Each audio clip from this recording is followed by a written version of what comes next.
Hey guys, what is up? My name is David, and today we're going to be going over the top 3 stocks that I plan on buying in the month of July.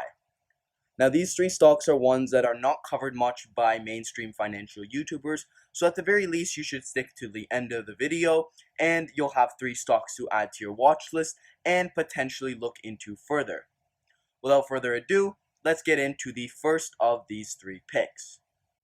The first stock that I'm going to be talking about is none other than SolarEdge Stock, which is a very unique play on the solar industry as they generate revenues through the sale of power inverters for solar systems. The stock is a little bit pricey and has a forward P of around 30. Currently, the stock itself is trading around $137 a share and has a small market cap of $7 billion. The inverters that they manufacture are arguably the most important and complex part of a solar roof system that enables energy that's generated from solar panels to be output and regulated. SolarEdge has modified features from alternate inverter solutions such as microinverters and string inverters into their product that allows for a higher efficiency, lower cost, minimal complexity, and easy scalability. The companies essentially leverage those advantages as well as their unique connectivity features to hold a duopoly on the US solar industry. The company has gone from having a 25% market share of the solar inverter industry to around 60% in just 3 years. If that isn't enough, the company is very well diversified internationally, and on top of this, they're actually Tesla's supplier of inverters for Tesla solar roofs. As a Tesla shareholder and long-term bull, I believe that as Tesla continues to grow their solar roofing business, SolarEdge 2 will be able to capitalize further on that growth as well. If that wasn't enough, this company has absolutely amazing financials. They have a current ratio of 2.5 and have 2 times the amount of total assets versus total liabilities. Revenues for this company have been growing consistently at 50% a year, and they also have gross margins above 30%, which they have maintained over time. The company also boasts a growing operating margin, which is currently around 16%, but I have a feeling that will go much higher in the future as the company scales. In terms of their debt or dilution, they have not been taking on much debt or diluting shares, and management has been looking for future growth catalysts in the battery and overall energy space to diversify their revenue streams going forward. Overall, I'm a big fan of the company's management. They've done a great job handling the whole Rona situation, as well as they've reduced management salaries, frozen salary increases, and they're renegotiating their expenses, which would allow for stronger margins and overall better EPS growth in the future. If that wasn't enough, this company seems to be able to adapt very well to scenarios such as the distribution interruption of their inverter systems. They were actually able to reroute all of their distribution systems from having gone through aircrafts which were unavailable during the whole Rona situation, and now they route them to ships. Overall, I believe this company is one of very high quality, and if the price would come down just a little bit more, I'd be willing to make this into a very sizable position in the near future. The second of 3 picks is one talked about a lot on this channel and is none other than Air Canada stock. Shout out to all my fellow Canadian viewers watching this channel. Now, this company is one that has been absolutely hammered by the pandemic, but I think it will be likely to recover and also recover faster than any other US airline. The stock is trading at around $17 a share, down around 60% year to date, which is far more than a company like Delta. Compared to Delta or any US airline for that matter, Air Canada is not quite the same play on airlines as one would initially suspect.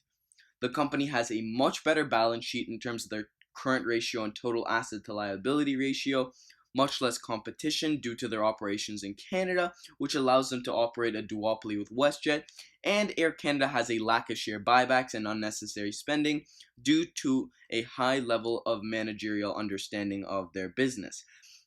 And yes, their most recent financial report was quite ugly, but They have since reduced expenses by up to 90% and have been very quick to react to the whole situation regarding the pandemic. Additionally, the airline situation in Canada has been getting much better due to the new cases declining consistently and flights beginning to reopen. If that isn't enough, Air Canada has further expanded their business model to also become more of a cargo based airline. Air Canada has since altered many of their aircrafts to become cargo air carrying crafts. They've done this by removing seats on passenger aircrafts, which cannot be done in US aircrafts. At first, the cargo on these crafts were limited to shipping out medical equipment, but I think that their cargo business model could turn into something similar to Cargojet, whose stock has rocketed up in recent months for good reason. Cargojet has had a monopoly on the Canadian e-commerce cargo business for a while and has had a run-up because companies such as Amazon need to use Cargojet for fast shipping into Canada. If Air Canada could gain any market share in that growing niche, it could be absolutely huge for the company going forward. But regardless of whether they move to the e-commerce cargo section, the move to cargo in general allows Air Canada to become a much more diversified and defensive stock than most investors had originally anticipated. If passenger flights come under hardship, their cargo business would then subsidize some of the losses. Overall, I think this stock right now, even at current prices, is a buy. And I really think that if you have a long-term horizon, maybe 3 to 5 years, this company could look to make a full recovery. All right, so the last stock pick I have for you for the month of July is one that I think holds the most risk out of all the stocks that are covered in this video, but also offers the largest potential upside. I'm talking about Nordstrom Stock. Now, Nordstrom's business model focuses on selling high-end fashion products to their customers through retail stores as well as online. The stock is trading at a market cap of roughly $2.4 billion and is also down around 60% year to date. The company brings in revenues through two main segments, their full price and off price businesses. Their full price businesses are mainly the Nordstrom outlets and websites that most are familiar with, but their off price businesses mainly comprise of their growing Nordstrom rack stores, which essentially just sell Nordstrom items at a discount, and their online business to further the distribution of excess inventory. In terms of the sale breakdown, 33% of Nordstrom sales are online and 33% are through their off-price business segment, which hints that the company is pretty well diversified in terms of their revenues. Right now, the company has been ramping up online sales and off-price sales and has been able to reduce their inventory level down by 25% in just the first quarter alone to increase liquidity. Most retail companies don't have the same type of product leverage and integration that Nordstrom possesses. For example, if consumer demand for higher end retail does diminish, Nordstrom can then focus on expanding their off price segment and vice versa if the markets were to change. This gives the company a lot of diversity and is a huge one up onto other department store competitors. In addition, the CEO has a very good sense of where the industry as a whole is headed, and Nordstrom has created flagship stores at various retail hotspots to allow for consumers to ultimately choose how they'd like to shop. After all, for some, shopping is more of an experience than a chore. Furthermore, Nordstrom has been able to build one of the strongest online department store brands and has expanded their e-commerce section of their revenues from comprising one-fifth of all revenues in 2016 to one-third of all revenues as of this year, and this trend is looking to continue well into the future. With everything happening right now, the company is explicitly stated and moves towards an accelerated transition to online sales as well as off-price sales, which seems to be working absolutely wonderfully. Now, to this company's discredit, they do not have the best financials. I'd say their balance sheet is sufficient to get them through the crisis, but really is nothing special. And the revenue, while long term it has been growing, recently the revenue has been stagnant as well as their EPS. The company is well positioned for future revenue growth through their online and retail off-price retail segments. So at current prices where the stock is trading, it's trading at a trailing PE of 5. I think the risk reward opportunity offers actually a hefty margin of safety for investors, but there are some concerns about whether or not they'll be able to strengthen their financials going forward. This I look towards as more of a speculative value play.